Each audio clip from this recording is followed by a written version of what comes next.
ఈరోజు పాలమూరులో వారికి ఒక మల్లాన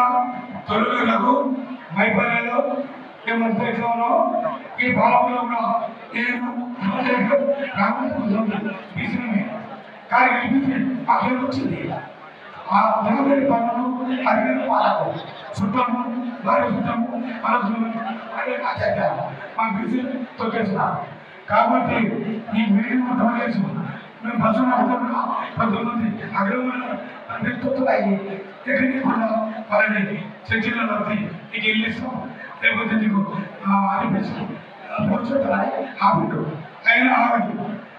90 50 మంది తోటి మళ్ళీ పాల్గొనడం అది ఎక్కువ ప్రతి ఈరోజు మల్లన్న గారికి యావత్ తెలంగాణ అందంగా ఉంటుంది ఉద్యోగంగా పాల్గొంటుంది